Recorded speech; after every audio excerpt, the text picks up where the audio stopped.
kesempatan kali ini Anda mau tanya sekarang. Kita sebutkan 6 syarat supaya ibadah, supaya kerja jadi ibadah. Masya Allah. Anda mau tanya yang paling dekat sama Anda. Ya, antum. Pertama niat karena Allah. Niatnya apa tadi?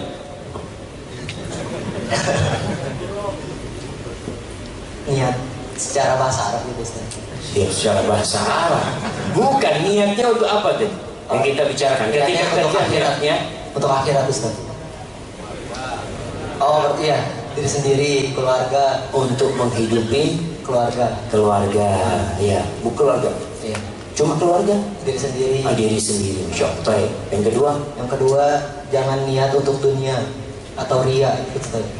jangan niat buruk. Jangan niat buruk. Nah, macam-macam sudah. Iya. Niat untuk berbuat dosa macam. Yang ketiga, itu kerja yang halal Ustaz. cari yang halal. Insyaallah fadhil dikasih hadiah. Baik, lanjut. Tinggal 3 lagi. Yang dekat-dekat jemaah antum telat datangnya.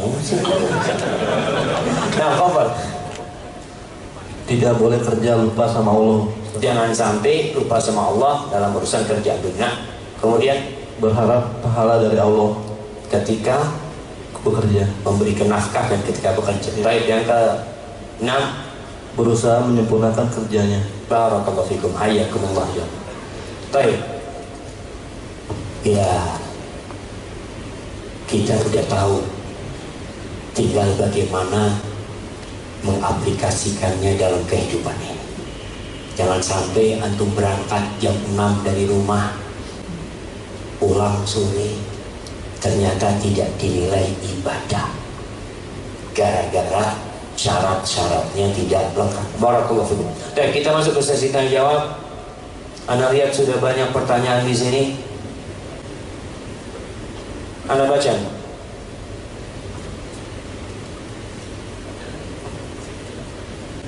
Nah, foto.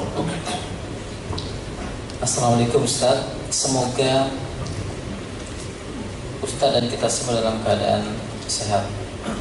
Ustaz, bagaimana hukum seorang penjaga keamanan atau satpam tidak sholat Jumat? Apakah itu dosa pimpinan atau dosa pribadi? Masya Allah.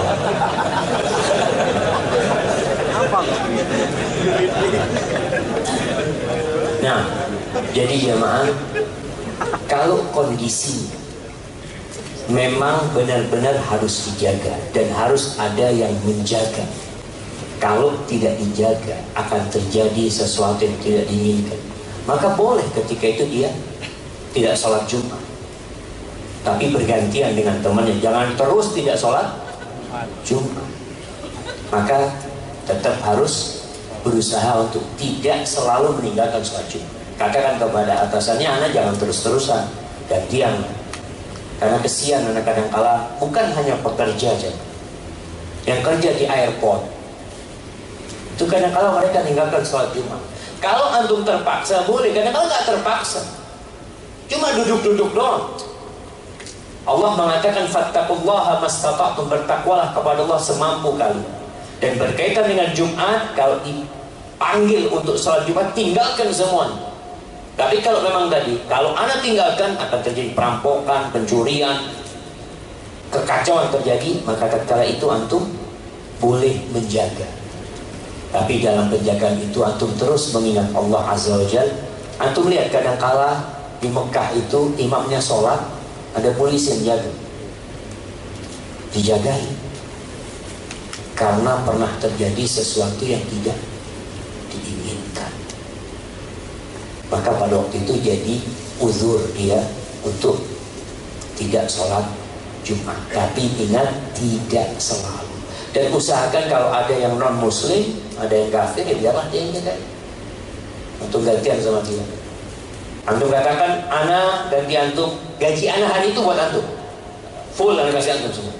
Gak apa-apa, demi untuk beribadah kepada Allah Azza wa Jalla. Barakallahu fikum. Selanjutnya ada dua pertanyaan, tapi saya singkat Ustaz. Yang pertama, Ustaz, kerja di kantor pajak halal atau haram? Pertanyaan selanjutnya dari Sahruddin Banten. apakah rezeki halal dan haram yang kita dapatkan sudah ditulis di Lauhul Mahfuz atau tergantung kita yang mencarinya? Jika rezeki sudah ditulis untuk saya 100 triliun dolar, tapi saya banyak melakukan dosa, apakah Allah tetap memberikannya kepada saya yang berdosa atau tidak memberikannya?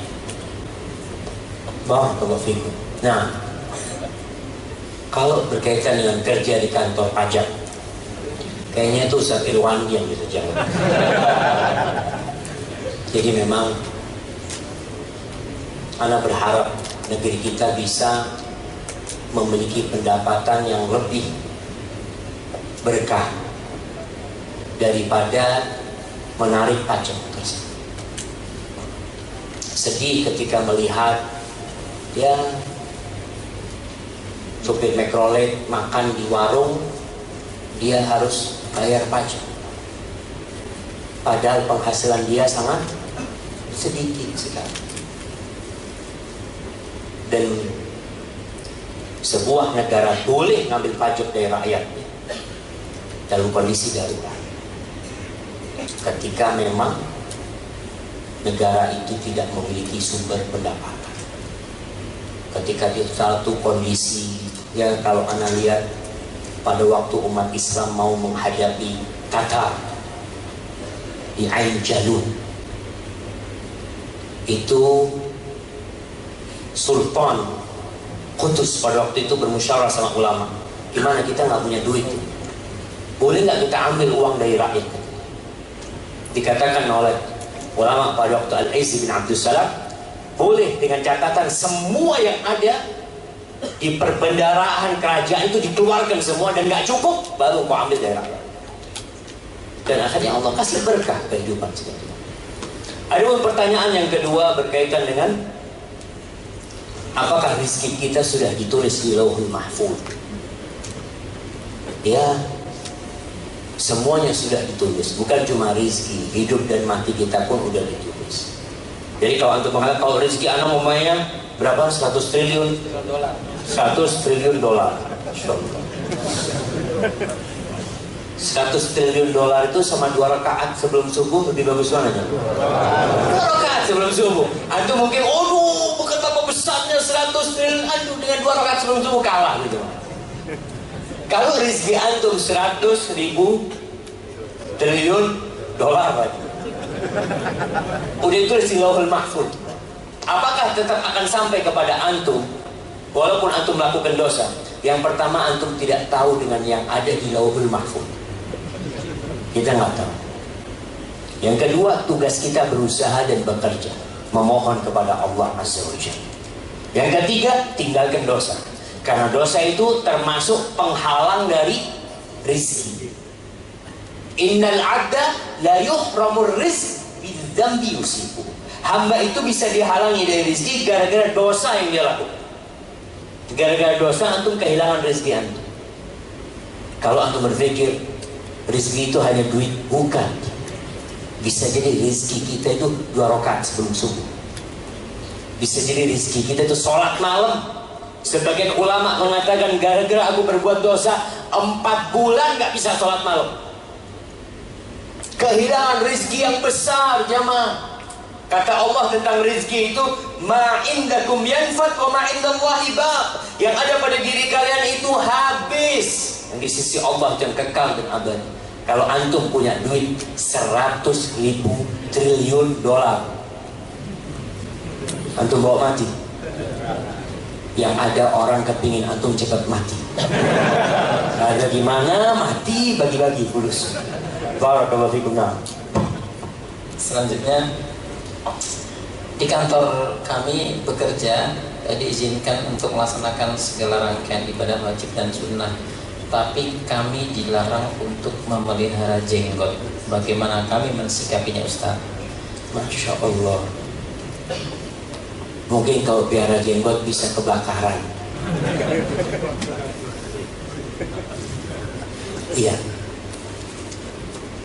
Kita tahu setiap warga negara Indonesia itu dijamin kebebasannya melaksanakan agama dia. Jadi kalau bicara secara konstitusi, Masya Allah, Kenapa dilarang pakai jenggot? Itu ajaran Islam. Semua nabi pakai jenggot, semua nabi. Nabi Isa alaihissalam berjenggot, Nabi Musa berjenggot, Nabi Ibrahim berjenggot, semua nabi berjenggot. Makanya kalau dilihat, ya ini termasuk sesuatu yang perlu kita rubah. Dan ana optimis negeri kita akan menuju ke yang lebih baik. Ya tentunya dengan kita memperbaiki diri kita. Dulu jilbab nggak boleh. Antum kalau baca sejarah tahun 89 bagaimana anak-anak SMA dikeluarkan dari sekolah gara-gara berjilbab. Ada ratusan dikeluarkan dari sekolah. Mereka maksa berjilbab. Yang membuat kita bingung, menteri pendidikannya muslim, presidennya waktu itu muslim, kepala sekolahnya muslim, murid-muridnya muslim, nggak boleh pakai jilbab. Kenapa kok bisa seperti itu? Ya karena dulu banyak yang nggak ngerti Islam. Sekarang alhamdulillah semuanya berubah pelan-pelan untuk menuju kepada kedamaian. Jadi kalau yang larangan berjenggot itu, ya berusaha kita untuk menyampaikan jenggot ini tidak mengganggu, kecuali memang jenggot itu berbahaya. Itu benar jemaah. Ini ada teman-teman cerita yang kerja di gas, di apa? Ya di perminyakan. Dia ngomong saat kita itu memang nggak boleh pakai jenggot karena ada gas yang beracun dan kita harus pakai masker. Jenggot itu menghalangi. Jadi ada alasan yang benar membahayakan dia pada waktu itu. Tapi kalau enggak, sampai katakan tapi kalau sudah manajer boleh kan pakai jenggot, karena dia tanda tangan. Kalau nanti waktunya mati ya waktunya mati, ya nggak apa-apa. Maka kita berusaha bagi yang masih di tempat-tempat tadi disebutkan dia harus potong jenggot, antum harus punya amalan yang kalau ditimbang nanti pada hari kiamat itu berada di timbangan kebaikan antum. Jangan cuma cari makan di tempat itu. Kita perlu kalau melihat kemungkaran itu untuk merubah kemungkaran itu dan tidak membiarkan itu. Maka antum berdoa dan berusaha, insya Allah semuanya akan jadi lebih baik. Barakallahu fikum. Selanjutnya, Ustaz Ana dulu bekerja di bank, sekarang sudah resign alhamdulillah, dan semua tabungan Ana sekarang Ana jadi sebagai modal untuk usaha. Bagaimana hukumnya? Yang kedua, Ustaz Ana seorang pelaut dan sulit melaksanakan sholat Jumat. Bagaimana hukumnya jika diganti dengan sholat zuhur? Barakallahu fikum. Nah,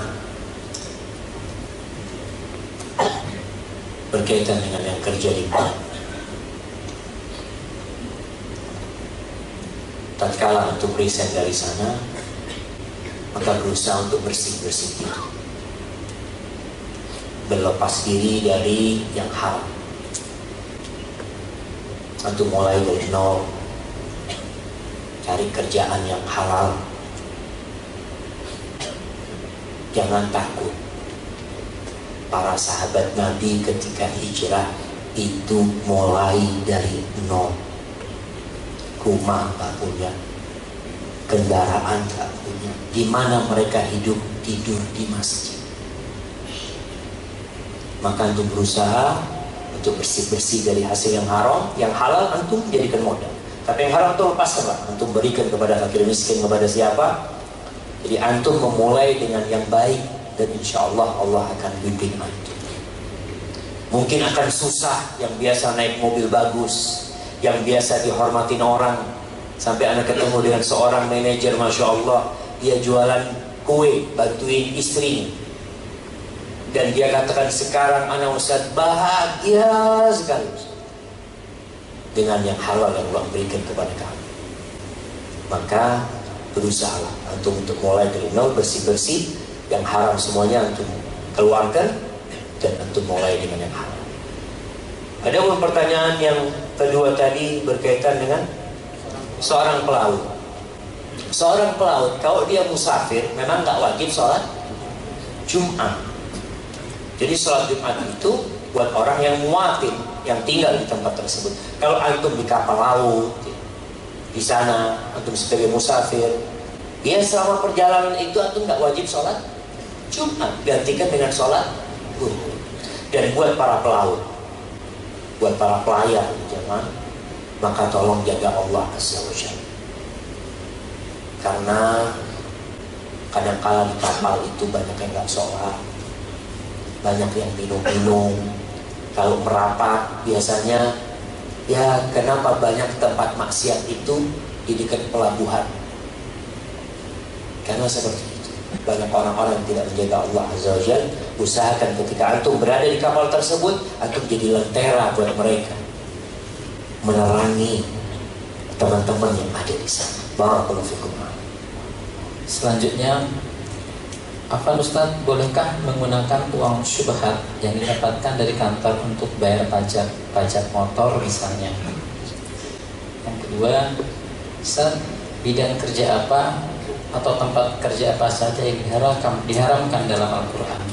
Masya Allah, ini kajian khusus. Ini yang berkaitan dengan uang syubhat. Seorang muslim itu berhati-hati. Rasul sallallahu alaihi wasallam mengatakan al-halal bayyinun wal haram bayyinun.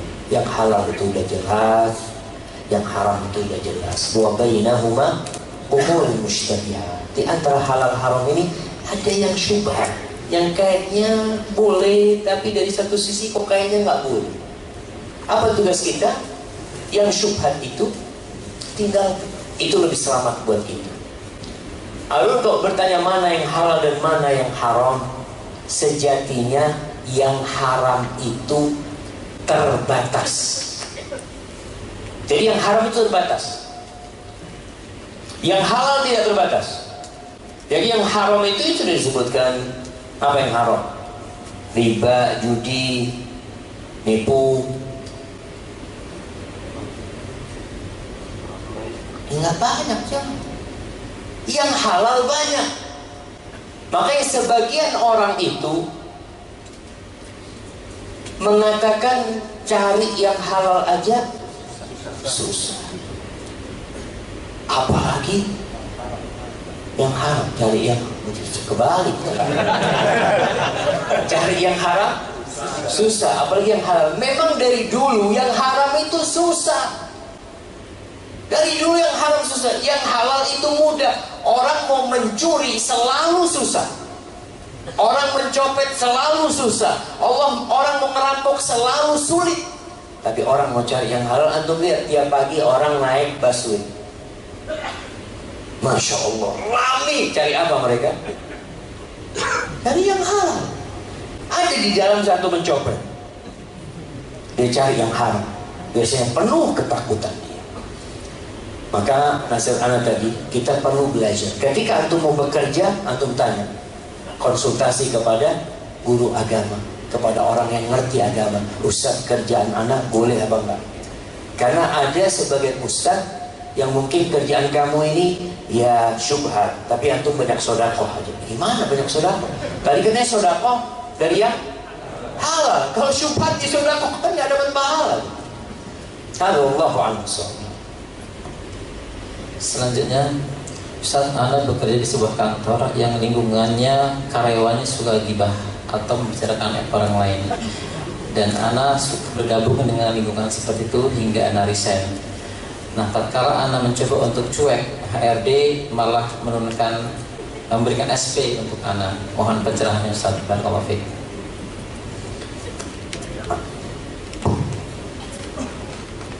Seorang muslim itu harus gaul. Kata Nabi SAW, alladhi yukhalitun nas wa yasbir ala adahum khairun min alladhi la yukhalitun nas wa la yasbir ala adahum. Yang gaul sama manusia dan sabar disakiti oleh mereka, diganggu sama mereka, lebih baik daripada muslim yang gak gaul, yang dia menyendiri dan tidak sabar disakiti oleh manusia. Tapi dalam pergaulan kita ada adab-adab dan etika yang harus dijaga. Salah satunya ya jangan ngomongin orang. Kalau ternyata dalam pergaulan itu mereka sibuk gibain orang, di sini tugas seorang muslim menjadi lentera yang menerangi. Antum harus mewarnai mereka. Kadangkala teman-teman ngobrol ini nggak punya bahan yang diobrolkan, nggak ada. Bahan paling mudah untuk diobrolkan apa? Daging manusia, riba, ngomongin orang. Jadi ketika mereka ngomongin orang, antum sampaikan, afwanlah, kita kalau bisa ngomongin yang lain. Saat nanti anak dibenci sama teman, biar mereka nggak suka sama antum. Kita itu nggak harus mencari keridhaan manusia. Sampai ada seorang mengatakan, bagaimana dia mengatakan kepada Allah Azza wa Jalla, laitaka tarda, laitaka tahlu, wal hayatu mariratun, walaitaka tarda wal anamu ghidabu. Andai kata engkau manis sama aku ya Allah, kalau hidup ini pahit aku nggak peduli ya. Andai kata engkau ridho sama aku dan seluruh manusia itu benci sama aku nggak peduli sama mereka. Laita alladhi baini wa bainaka 'amilu wa baini wa bainal 'alamin kharab. Andai kata hubunganku sama engkau terjaga ya Allah, dan hubunganku dengan alam semesta ini rusak, aku nggak peduli.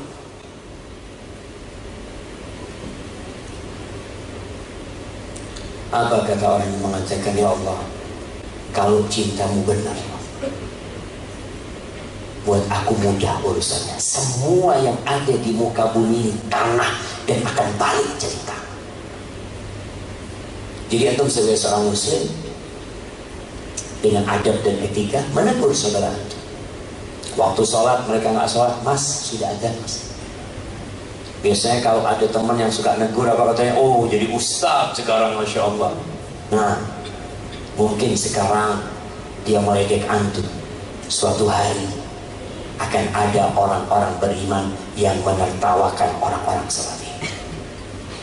Maka tetap antum kalau tadi ditegur sama HRD, datang kepada dia, sampaikan alasan itu. Mohon maaf, anak nggak bergaul karena ini dan itu, tolong dikasih nasihat. Apa yang harus anak lakukan? Seperti yang antum tanyakan kepada anak, tanyakan kepada HRD.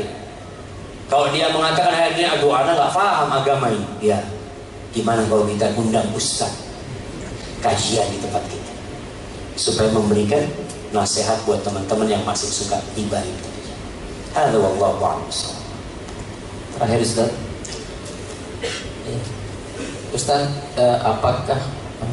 bagaimana hukumnya menikahi janda dengan wali hakim karena orang tua si janda tidak setuju dan tidak menerima anak? Padahal anak sudah sering jalan bareng bersamanya saat berangkat kerja maupun pulang. Padahal anak sering sholat, sedekah, dan melakukan amal-amal kebaikan yang lain. Tapi kenapa anak masih bermaksiat? Apakah ada hubungannya dengan pekerjaan yang kurang halal? Anak bekerja di perusahaan di mana sumber dananya dari bank. Perusahaan anak jual, tapi modal perusahaan dari bank. Jazakallahu khair. Barakallahu fikum jamaah. Ya antum kalau jandanya nggak mau sama antum, dicari yang gadis. Tapi yang jadi masalah jangan mau sama antum. Akhirnya antum berusaha untuk menghalalkan hubungan itu, walaupun tidak diridhai oleh wali. Janda ini memang berhak menikahkan diri, tapi bukan berarti tanpa wali. Kalau walinya tidak mau menikahkan, maka antum bisa, bukan antum, calon istri antum itu bisa melakukan gugatan wali abd. Di pengadilan agama itu ada wali yang menghalangi putrinya atau saudarinya untuk menikah. Kalau alasannya tidak syar'i, nanti perwaliannya akan dipindahkan oleh hakim kepada yang berhak. Tapi mungkin itu tidak terlalu penting buat antum, karena anda lihat, ya antum sebutkan tadi, antum suka jalan bareng sama dia. Banyak terjadi perzinaan jamaah gara-gara ikhtilaf, campur baurnya laki dan perempuan. Ada seorang teman, dia pernah ada ribut sama istrinya, akhirnya dia mungkin sebulan tidur di hotel. Subhanallah, selama dia di hotel, dia sering melihat teman-teman sekantor dia berzina. Pulang kerja nggak pulang ke rumahnya, ke hotel, dia lihat, duh ini teman-teman. Kenapa? Karena pergaulan bebas tadi, berduaan, ngobrol bareng ya. Padahal fitnah terbesar kaum lelaki itu perempuan. Kalau antum dititipin uang 1 triliun, antum, nah kalau kita titipin di kamar antum fulus 1 triliun, kira-kira aman nggak? Aman insyaallah. Kalau kita titipin 1 janda di kamar antum, 1 bukan 1 triliun, 1 janda. Wallahu a'lam, benar kasih hadiah. Wallahi jemaah, wallahu a'lam sahih jemaah. Enggak tahu kita jemaah. Makanya tugas antum yang pertama adalah bertobat kepada Allah Azza wa Jalla. Minta ampun sama Allah. Katakan kepada perempuan itu, sudah, ana akan melamar antum, kalau ditolak tolong anti urusin perwaliannya. Antum mau bantu tafadhol, tapi hubungan ini harus diputus. Jalan-jalan bareng, ngobrol bareng, makan bareng. Ada banyak dosa yang dilakukan sebelum pernikahan yang menyebabkan pernikahan tidak berkah. Sebagian orang naudzubillah sudah berzina sebelum nikah. Ketika dia menikah, dia pikir dosa zinanya selesai. Siapa yang bilang selesai? Akan ada hisab, kecuali antum bertobat dan tobatnya diterima oleh Allah Azza wa Jalla. Kalau antum katakan apa mungkin ini karena dampak pekerjaan, banyak dampak yang menyebabkan kita itu terhalangi dari kebaikan. Salah satunya makan yang haram. Maka tugas antum adalah bertobat kepada Allah Azza wa Jalla. Katakan kepada perempuan ini, sudah sampai di sini, anti urusan surat itu, anak akan jaga dia. Kalau tidak jamaah, tadi hidup kita akan jauh dari berkah. Kerjaan kita yang harapannya dia bernilai ibadah, akhirnya jadi untuk bermaksiat kepada Allah. Alhamdulillah. Terakhir sekali lagi. Nah, ini permohonan dari DKM. Apakah pengurus masjid punya tanggung jawab atau dosa tatkala pelayanan kepada jamaah tidak maksimal, yaitu dengan tidak menyiapkan tempat istinja yang tidak sunnah alias kencing berdiri padahal dana ada? Masya Allah. Baik, memang DKM masjid itu bertanggung jawab memberikan pelayanan yang sesempurna mungkin buat jemaah yang sholat. Ketika masjid itu wangi, ketika masjid itu nyaman, ketika DKM itu Masya Allah karpetnya dibelikan yang empuk, insya Allah setiap orang yang sholat dia akan dapat pahala. Kalau bicara toilet ini di banyak masjid memang ya kurang bersih. Sampai kita di Jember itu mudah-mudahan bisa terwujud, dan kita mau bikin tim yang kerjanya cuma bersih-bersih toilet dan tempat duduk masjid. Kita akan kirim bersih-bersih itu aja. Kalau masjidnya kadang-kadang bersih, toiletnya ya nggak bersih. Ada pun berkaitan dengan tadi istinja. Kembali kepada hukum, kencing berdiri ini boleh atau tidak? Boleh atau tidak? Ada yang bilang boleh, ada yang bilang tidak. Jadi masalahnya memang ada khilaf di antara para ulama. Rasul SAW pernah kencing berdiri, tapi kebiasaan beliau kencingnya duduk SAW. Tapi bukan berarti kencing berdiri bid'ah. Itu bid'ah kencing berdiri. Enggak. Yang sunnah artinya yang lebih sering Nabi SAW adalah duduk. Tapi kencing berdiri diperbolehkan, tidak dianjurkan. Kalau pihak masjid bisa memberikan tempat kencing yang lebih tertutup, jamaah, bukan cuma masalah berdirinya. Kalau berdiri tadi Anda sampaikan ada khilaf di antara para ulama. Masalahnya itu tertutup. Kadangkala orang kencing itu sambil ngobrol dilihat. Yang ini dosa. Ini yang dosa. Ada kita menyiapkan tempat kencing yang menyebabkan aurat terlihat. Maka usahakan lebih tertutup lah. Lebih tertutup.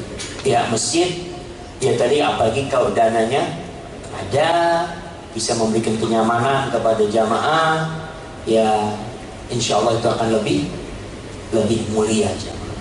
Dan fulus bukan fulus antum gitu jamaah, fulusnya umat gitu.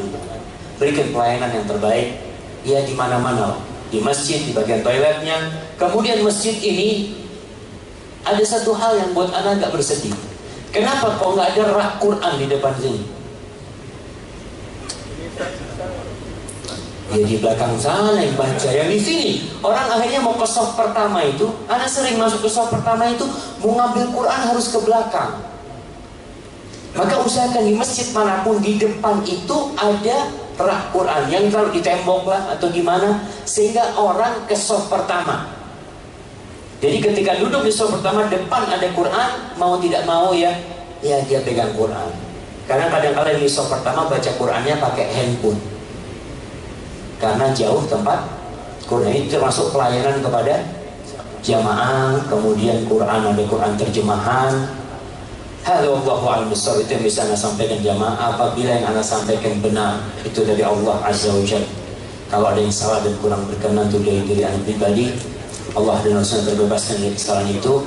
Baik, anda mau kasih hadiah buat jemaah yang paling jauh. Mana yang paling jauh hari ini? Masya Allah, dari mana?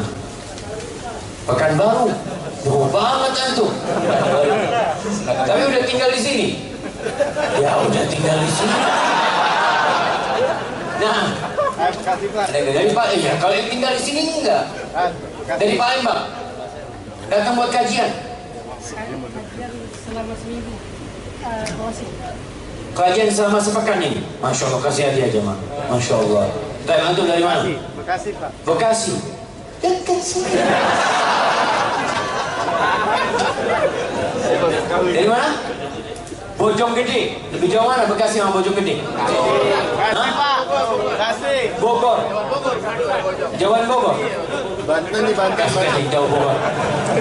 Antum dari mana? Tangerang. Jauh Tangerangnya, Mak. Ya kasih nggak apa-apa jauh. Ada yang dari Banten, Banten. Banten. Bantennya Tangerang. Mana? Ujung aspal.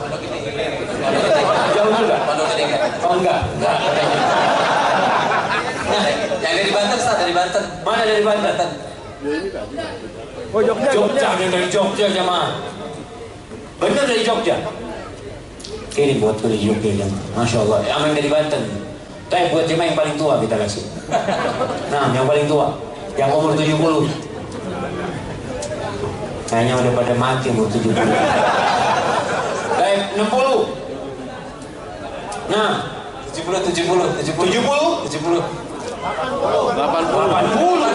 Masya Allah. Kirim ke belakang. Masya Allah, 80 tahun. Masya Allah. 80 masih ngaji ya, Masya Allah. Masya Allah. Baik, yang di bawah 80. 70. 75. Hah? Awas. Anaknya yang 4 tahun, Pak. Masya Allah. Awas, Tad. Ada berapa? Berapa? 73. Kirim kita 73 ya, Mak. Baik, barakallahu fikum. Ini punya siapa nih? Tinggal satu lagi ya, Mak. Baik, yang punya anak Yang paling muda. yang paling muda. Itu anaknya siapa?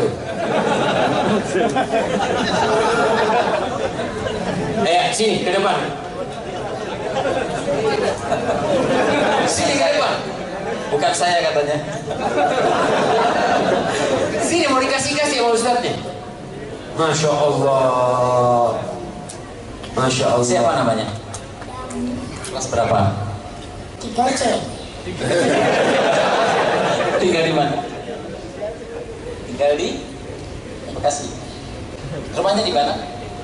Ojo Menteng. Oh, Masya Allah. Fadlnya hadiah dari Ustaz. Masya Allah. Barakallahu fikum. Ayakumullah jamaah. Itu yang bisa saya sampaikan. Kembalikan kepada pembawa acara. Wassallallahu ala nabiyina Muhammad wa ala alihi wasallam. Wassalamualaikum warahmatullahi wabarakatuh.